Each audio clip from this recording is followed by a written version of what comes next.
హరి ఓం. నాకు తోచిన మాట శీర్షికలో నేను మహాభారతంలోని ఉద్యోగ పర్వం, అందులో శ్రీకృష్ణ రాయబార ఘట్టాన్ని చెప్పబోతున్నాను.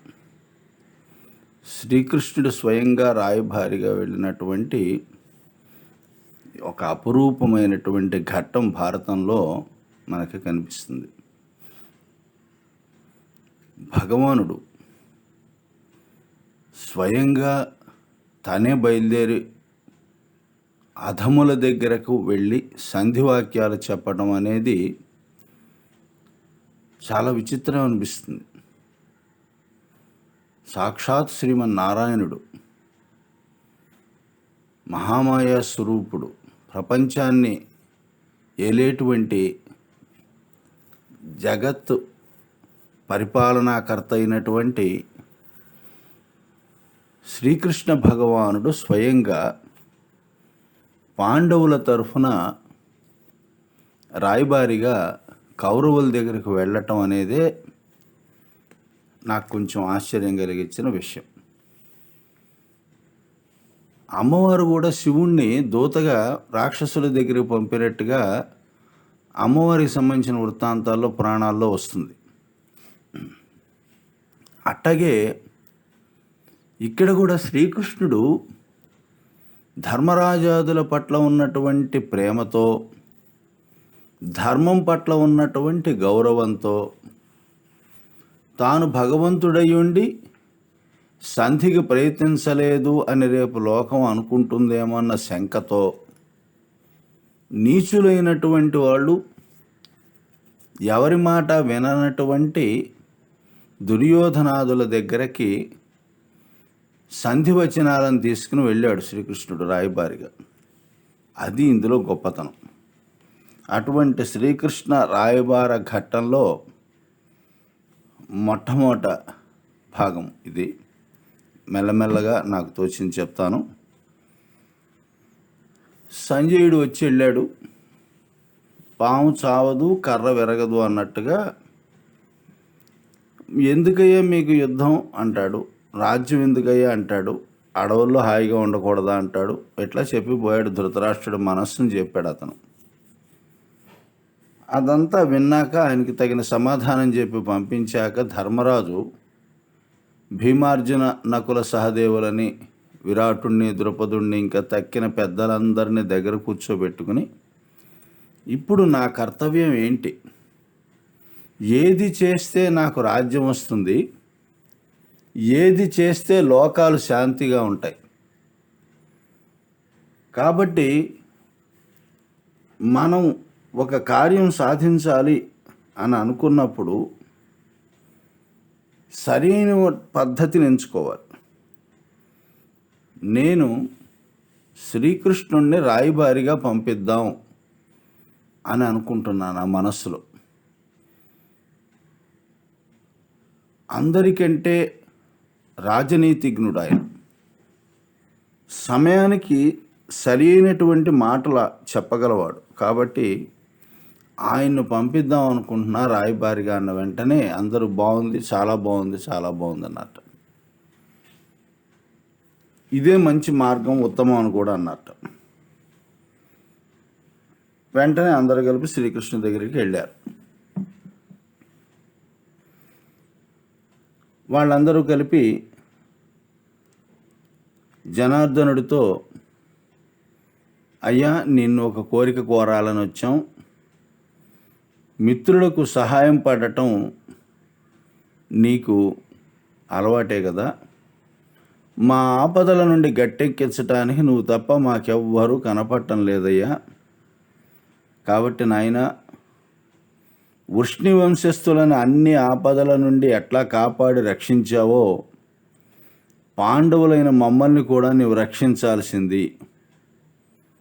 ఒక మహాభయం మమ్మల్ని వెంటాడుతోంది, దాని నుంచి కాపాడు.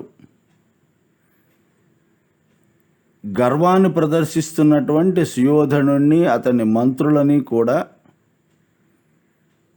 స్వయంగా నువ్వు సంధివాక్యములు చెప్పటం ద్వారా శాంతపరచగలవేమో అనే ఉద్దేశం మాకుంది. అంటే శ్రీకృష్ణుడు అన్నట్ట, యుధిష్ఠిర చక్రవర్తి, నేను సర్వదా సంసిద్ధుడై ఉన్నా, నువ్వు చెప్పాల్సిందేంటో చెప్పు, నువ్వు చెప్పాక నేనేం చేయాలో అంతా నేను చేస్తా, ముందు నీ మనోగతం ఏంటో చెప్పు అన్న వెంటనే అప్పుడు యుధిష్ఠిరుడు చెప్పుకొచ్చట. సంజయుడు ధృతరాష్ట్రుడి అభిప్రాయం చెప్పి వెళ్ళిపోయాడు కదయ్యా. ధృతరాష్ట్రుడు నాకు రాజ్యం ఇవ్వాలనేటువంటి ఊహలో లేడు, మమ్మల్ని శాంతిపరిచే మార్గాన్ని అతను వెతుక్కుంటున్నాడు. ధృతరాష్ట్రుడి యొక్క శాసనం మేరకు మేము ఒప్పుకున్న దాని ప్రకారం 12 సంవత్సరాలు అరణ్యంలో నివసించాం, 1 సంవత్సరం అంతా అజ్ఞాతంగా గడిపాం.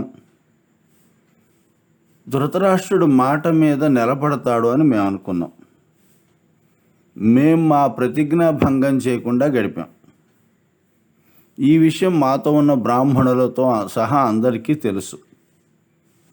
కానీ ధృతరాష్ట్రుడు మహాలోభి, స్వధర్మాన్ని అతను గమనించటం లేదు, పుత్ర వ్యామోహంలో పడి బుద్ధిహీనుడైపోయాడు.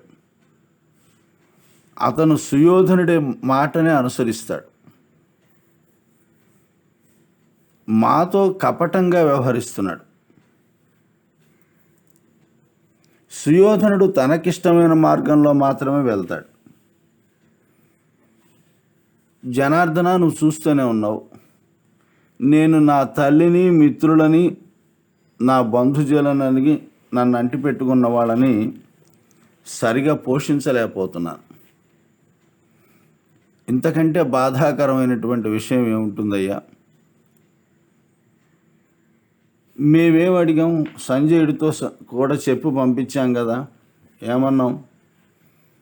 అవిస్థలం, వృకస్థలం, మాకంది, వారణావతం, ఈ 4 ఇంకొక ఊరు నీకు ఇష్టం వచ్చింది కలిపి ఓ 5 నగరాలు లేకపోతే 5 గ్రామాలు ఇచ్చినా చాలంటున్నారు. 5 గ్రామాలు ఇస్తే మేము అందరం అక్కడే కలిసిమెలిసి నివసిస్తాం, కురువంశం నశించదు, యుద్ధం రాదు.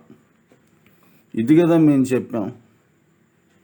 మా రాజ్యం మాకు ఇవ్వకపోగా 5 ఊళ్ళు ఇవ్వటానికి కూడా వాళ్ళు ఆలోచిస్తున్నారు ఇప్పుడు. కాబట్టి ఇప్పుడు నా కర్తవ్యం ఏంటి?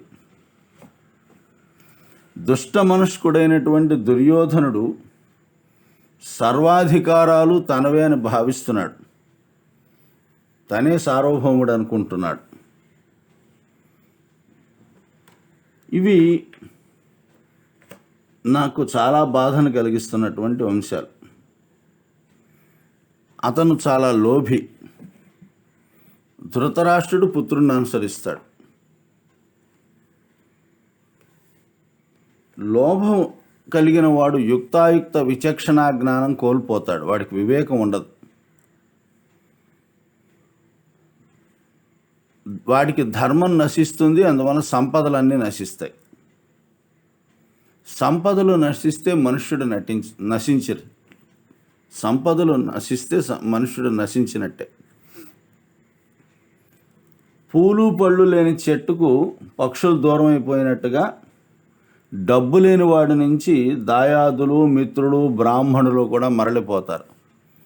ప్రస్తుతం నా దగ్గర డబ్బులు లేవు కాబట్టి ఎంతమంది ఎంతకాలం నన్ను అంటుపెట్టుకుని ఊడిగం చేస్తారు? కాబట్టి ప్రేత శరీరం ప్రాణాలు వెళ్ళిపోయినట్టుగా నా నుంచి మా వాళ్ళందరూ దూరం అవుతున్నారు. నేను దారిద్ర్యం అనేటువంటి దుఃఖస్థితిని అనుభవిస్తున్నా. ఈ దుఃఖస్థితిలో ఎందరో ఆత్మహత్యకు పాల్పడ్డారు. కొందరు గ్రామాలు వదిలిపెట్టి పారిపోతున్నారు, మరికొందరు అరణ్యాల్లోకి పారిపోతారు. ఇంకో కొందరు ప్రాణత్యాగం చేయాలని ఇల్లు విడిచి వెళ్ళి అటు ప్రాణత్యాగం చేయలేక కొట్టుమిట్టాడుతూ ఉంటారు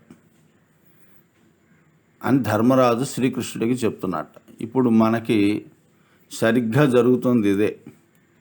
డబ్బు లేనటువంటి వాడు ఆత్మహత్య అన్నా చేసుకుంటున్నాడు, లేదా పారిపోతున్నాడు. అండర్ గ్రౌండ్ అంటున్నాం ఇప్పుడు మనం. పారిపోతాడు, దాక్కుంటాడు, గ్రామాల్లోకో అరణ్యాల్లోకో తనున్న స్థలం నుంచి పారిపోతాడు.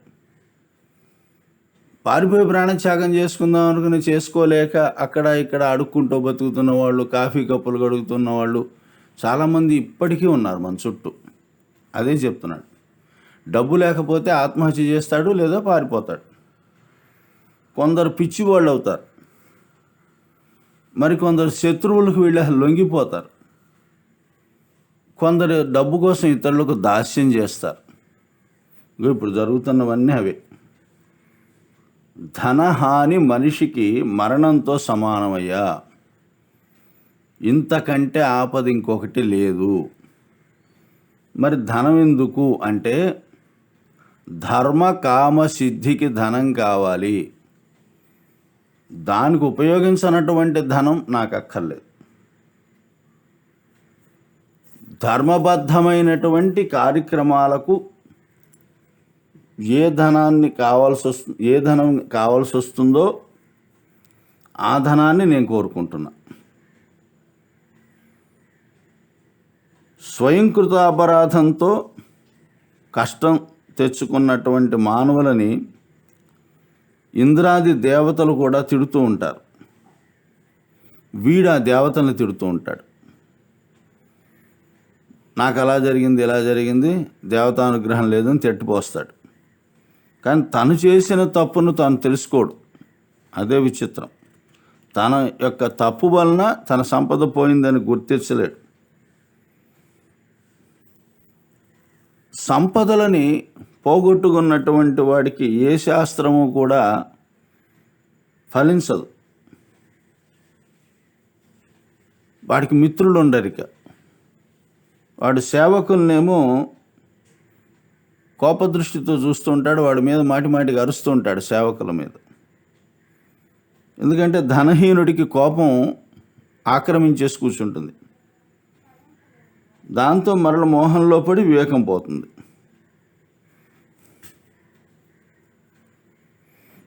మోహావేశంతో క్రూర కర్మలు చేయటం వలన మనిషి పతనానికి వెళ్తాడు. అందువల్ల ధనం కావాల్సిందే. మసూదన నేను ఏ విధంగా రాజ్యం కోల్పోయానో, రోజులు ఎలా కష్టంగా గడుపుతున్నానో నీకు తెలుసు. ఇదంతా నువ్వు ప్రత్యక్షంగా చూస్తున్నావు. అయినా పైకృతమైన సంపదని విడిచిపెట్టడం యుక్తం కాదు. అది సాధించుకోవడంలో మరణం వచ్చినా కూడా సంతోషంగా స్వీకరించాలి. కాబట్టి పైతృకమైనటువంటి సంపదను మేము ధృతరాష్ట్ర కుమారులు ప్రశాంతంగా అనుభవించాలి సంపదనని అనుకుంటున్నాం. కానీ కౌరవులు ఏం చేశారంటే మా రాజ్యాన్ని అపహరించారు. వాళ్ళని సంహరించి మేము రాజ్యాన్ని తీసుకోవడమే అంతిమ లక్ష్యం అవుతుంది. కానీ శత్రువులు నీచులైనా, ఏ సంబంధం లేని వాళ్ళైనా వాళ్ళని చంపడం మంచిది కాదు. అందులో దాయాదులను అసలు చంపకూడదు అని ధర్మం చెప్తోంది. జ్ఞాతులంతా మిక్కిలి పెద్దవాళ్ళు, అక్కడ ఉన్నవాళ్ళు మా గురువులు ఉన్నారు. వారిని వధించడం ఎంతో పాపం. యుద్ధం వలన శుభం కలగదు, లోకక్షయం తప్ప ఏముండదు. యుద్ధం చేయటం అనే క్షత్రియ ధర్మం పాపహేతువే.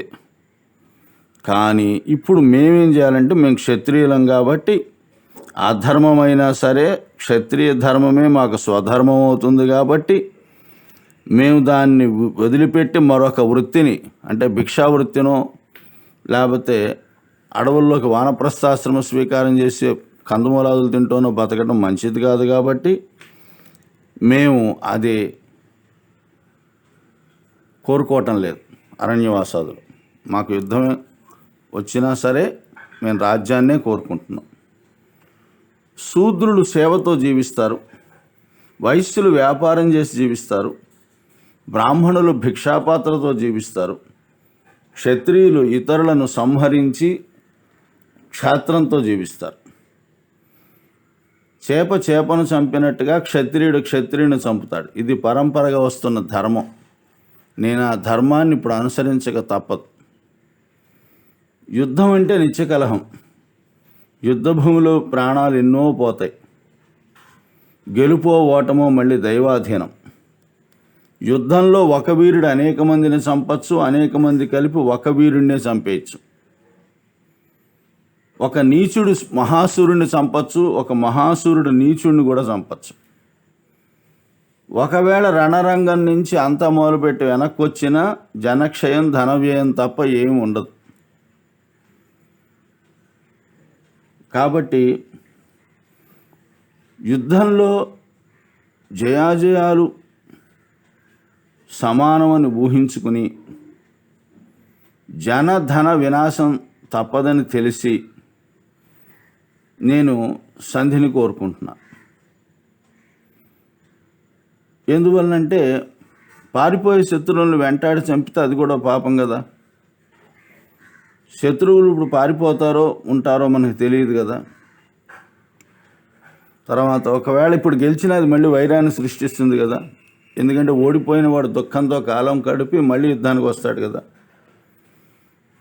కాబట్టి శత్రుశేషం అనేది ఉండకూడదు కదా.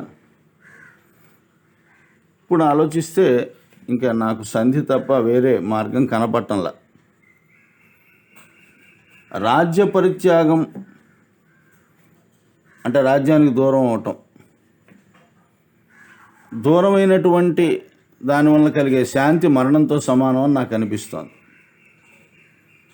శత్రు నిర్మూలనమే తథ్యం ఇప్పుడు కర్తవ్యం అనిపిస్తోంది. రాజ్యాన్ని వదులుకోవటం కానీ వంశనాశం కానీ రెండూ నాకు ఇష్టం లేవు. కాబట్టి మేము యుద్ధం కోరుకోవటల్లా. సామధాన భేద దండోపాయాల్లో దండోపాయాన్ని పక్కన పెట్టి మిగిలిన వాటితో ప్రయత్నిద్దామని చూస్తున్నాం. విఫలమైతే దండోపాయమే కర్తవ్యం, అంటే యుద్ధం చేయక తప్పదు. కాబట్టి నువ్వు ఇప్పుడు మా కర్తవ్య బోధ చేయి. రాజు వృద్ధుడు సర్వవిధాల పూజనీయుడు అయిన ధృతరాష్ట్రుడు మాకు మాననీయుడు పూజనీయుడు పెద్ద తండ్రి. కానీ ధృతరాష్ట్రుడికి పుత్రప్రేమ ఎక్కువ. కొడుకు వశమైపోయిన ఆయన మా ప్రార్థనలని మన్నించడు, పరిహసిస్తాడు ఎదురు. కాబట్టి ఈ స్థితిలో ఏం చేస్తే బాగుంటుందని నువ్వు అనుకుంటున్నావు. మేము ధర్మాన్ని కోల్పోకూడదు, కానీ అర్థాన్ని కూడా కోల్పోకూడదు. ఇటువంటి తీవ్ర సంకట స్థితిలో ఈ రెండిటిని సాధించటం ఎలాగో ఓ మధుసూదన, ఓ పురుషోత్తమ, ఓ జనార్దన, ఓ కృష్ణ, నువ్వే మాకు శ్రేయోభిలాషివు కాబట్టి మా కర్తవ్య బోధ చేయాల్సింది. సమస్తమైన విషయాలలో నిశ్చితమైనటువంటి బుద్ధి గలవాడవు నువ్వు. నీతో సమానమైన వాడు లేడు. నువ్వు మా పట్ల మిత్రభావంతో ఉన్నావు అని ధర్మరాజు గారు జనార్దనుడికి చెప్పుకున్నట్ట. అప్పుడు శ్రీకృష్ణుడు అన్నట్ట, యుధిష్ఠిరా, మీ ఉభయపక్షాల క్షేమం కోసం నేను స్వయంగా కురుసభకు వెళ్తా. అక్కడ మీ ప్రయోజనాలు దెబ్బతీయకుండా సంధివాక్యాలన్నిటినీ సంధిస్తా. సంధిని సాధించగలిగానా మహాపుణ్యకార్యం చేసినట్టుగా భావిస్తా. సంధి చేయగలిగానా భూమండలాన్ని మృత్యుపాశం నుంచి తప్పించిన వాడిని అవుతా అన్న వెంటనే యుధిష్ఠిరుడు, అయ్యా నేనేదో తొందరపడి మిమ్మల్ని కర్తవ్య బోధ చేయమని రాయబారిగా వెళ్తారని నోరు జారాను, కానీ కౌరవుల దగ్గరికి నువ్వు వెళ్ళాలనేది నా అభిమతం కాదయ్యా కృష్ణ అంటున్నట్ట ధర్మరాజు. నువ్వు ఎంత మంచి మాటలు చెప్పినా సుయోధనుడు వినడయ్యా, వాడు ఆచరించడు. వాడికి అధీనమై ఉన్నటువంటి క్షుద్రులైనటువంటి సమస్త రాజలోకం మళ్ళీ వాడి పక్కన చేరి కూడా కూర్చుంది. వాళ్ళంతా దుర్బుద్ధి గల వాళ్ళు, నీచులు. వాళ్ళ మధ్యకి నువ్వు వెళ్ళటం నాకు ఇష్టం లేదయ్యా. వాళ్ళు నీకేమైనా అపకారం కలగజేస్తారేమోనని ఇప్పుడు నాకు భయంగా ఉంది. మాకు ధనము, దివ్యత్వము, సుఖము, సకల దేవతల యొక్క ఐశ్వర్యము ఏవిచ్చినా అవన్నీ మాకు అక్కర్లేదు, నువ్వు అక్కడ ఉంటే చాలు. నీకు అపకారం కలిగితే మేము భరించలేం, అందుకని కర్తవ్య బోధ చేయమని అడుగుతున్నానన్నాడు. అప్పుడు భగవానుడు చెప్పాట, చిరునవ్వు నవ్వుకుంటూ చెప్తున్నట్ట, సుయోధనుడు ఎంతటి దుర్మార్గుడో నాకు తెలుసయ్యా, వాళ్ళు ఎంత నీచపు ఆలోచనలో ఉన్నారో కూడా నాకు తెలుసు. కానీ సంధికి ప్రయత్నిస్తే లోకం మనల్ని తప్పు పట్టదు కదా. అంటే కృష్ణుడుండి కూడా సంధి చేయలేకపోయాడని రేపు లోకం అనుకుంటుందేమో అని భగవానుడు ఇక్కడ చెప్తున్నాడు. ఒకవేళ కౌరవులు ఏదైనా అనుచితంగా ప్రవర్తించి నాకు హాని కలగజేయదలుచుకుంటే నా కంటి చూపు చాలయ్య, బూడిద చేసి పారేస్తానన్నాడు. నేను సంధికే అక్కడ వెళ్ళటం ఏ విధంగా నిష్ప్రయోజనం కాదు.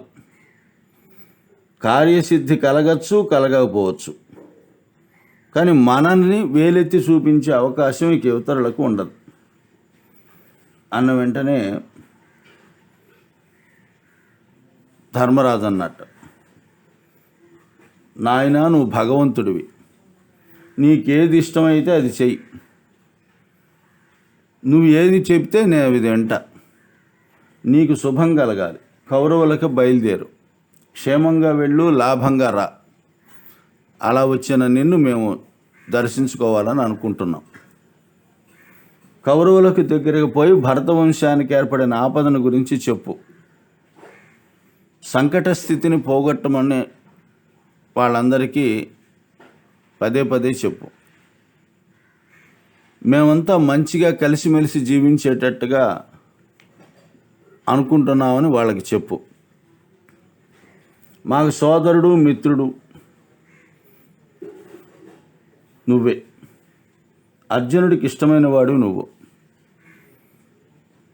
ఉభయ పక్షాల క్షేమం కోసం నువ్వు రాయబారిగా వెళ్ళిరా, నీకు శుభం కలగాలి. ఓ కృష్ణ, నువ్వు మా మనసు తెలిసిన వాడవు, శత్రువుల స్థితి తెలిసిన వాడవు, అన్నీ తెలిసి చక్కగా మాట్లాడటంలో కూడా నేర్పరివి. కాబట్టి ఏ మాటల వలన మాకు మేలు కలుగుతుందో అలాంటి మాటలని నువ్వు కౌరవ సభలో మాట్లాడు. అలాంటి మాటలనే సుయోధనుడికి చెప్పి ఒప్పించు. లలితమైన, కఠినమైన, ధర్మబద్ధమైనటువంటి మాటలను మాత్రమే మనం చెప్పాలి.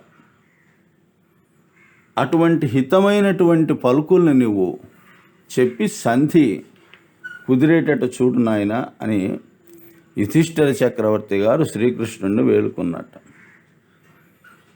అంటే అప్పుడు కృష్ణుడు అన్నట్ట, సంజయుడి మాటలు విన్నా, నీ మాటలు విన్నా, వారి అభిప్రాయాన్ని తెలుసుకున్నా, నీ అభిప్రాయాన్ని తెలుసుకున్నా, నీ బుద్ధి ధర్మాన్ని ఆశ్రయించింది, వారి బుద్ధి లోభాన్ని, మోహాన్ని ఆశ్రయించింది. అందువల్ల వాళ్ళు శత్రుత్వాన్ని కోరుకుంటున్నారు. యుద్ధం లేకుండా పొందగలిగేది నీకు బాగా ఇష్టం, యుద్ధమైనా పర్వాలేదు, ఏది ఇవ్వకపోవటం అనేది వాళ్ళకి ఇష్టం. క్షత్రియులకు యాచన తగదు అని నీకు ఇష్టం, నువ్వు అనుకుంటున్నావు. క్షత్రియులకు క్షత్రియోచిత ధర్మం యుద్ధమే కాబట్టి యుద్ధం చేస్తాం మేమని వాళ్ళు అనుకుంటున్నారు. ఇప్పుడు నేనేమంటానంటే, దైన్యంతో క్షత్రియుడు జీవించడం కంటే పరాక్రమించి శత్రువులను సంహరించడమే మంచిది. క్షత్రియులకు బ్రహ్మ నిర్దేశించిన సనాతన ధర్మం యుద్ధం, క్షాత్రం. కాబట్టి అటువంటి క్షత్రియుడికి దైన్యం పనికిరాదు. 5 ఊళ్ళు ఇవ్వండి, 2 ఊళ్ళు ఇవ్వండి చాలు అని చేతులు నలుపుకుంటూ కూర్చోవటం ఇది మంచి పని కాదు. ధాత్ర రాష్ట్రాలందరూ కూడా చాలా లుబ్ధులు. వాళ్ళు నీచులందరినీ చేరదీశారు, బలాన్ని సమకూర్చుకుని ఉన్నారు. వారు నీతో సంధి చేస్తారని నేను అనుకోవటల్లా. భీష్మద్రోణ కృపాదులను చూసి వాళ్ళు చాలా బలవంతులని వాళ్ళ దారిని వాళ్ళు ఆలోచిస్తున్నారు, ఊహించుకుంటున్నారు. అటువంటి వాళ్ళతో నీవు మృదువుగా వ్యవహరించినంతకాలం వాళ్ళు నీ రాజ్యాన్ని అపహరించడానికి ప్రయత్నిస్తారు తప్ప నీ మీద దయతోనో జాలితోనో నీకు రాజ్యాన్ని నీకు ఇవ్వరు, నీ కోరికను వాళ్ళు తీర్చరు. కాబట్టి అరణ్యవాసమే మంచిదని సంజయుడు చెప్పిపోయాడు. నువ్వు దానశీలుడివి, కోమలుడివి, నిగ్రహం గలవాడివి, ధర్మతత్పరుడివి, నిష్టగలవాడివి. అటువంటి నిన్ను కూడా భీష్ముడు, ద్రోణుడు, విదురుడు, సాధువులు, బ్రాహ్మణులు, మహారాజు ధృతరాష్ట్రుడు, పురజనులు, కురుముఖ్యులందరూ చూస్తుండగానే కపటద్యోతంతో మోసం చేసి ఓడించినటువంటి నీచుడైనటువంటి దుర్యోధనుడు ఆ పనికి సిగ్గుపట్టం లేదు కదయ్యా. కాబట్టి అటువంటి క్రూర స్వభావం కలిగినటువంటి సుయోధనుడి మీద ప్రేమ ప్రదర్శిస్తావేంటి? వాళ్ళందరూ చంపదగిన వాళ్ళే, వాళ్ళని చంపడంలో ఎటువంటి విశేషము లేదు అని శ్రీకృష్ణుడు యుధిష్ఠిర చక్రవర్తితో తన మనసులో అభిప్రాయాన్ని బయటపెడుతున్నాడు. మళ్ళీ శ్రీకృష్ణుడు ఏమన్నాడో, దానికి మిగిలిన వాళ్ళు ఏమన్నారో ఇంకో భాగంలో కలుసుకుందాం. లోకా సమస్తా సుఖినో భవంతు. స్వస్తి.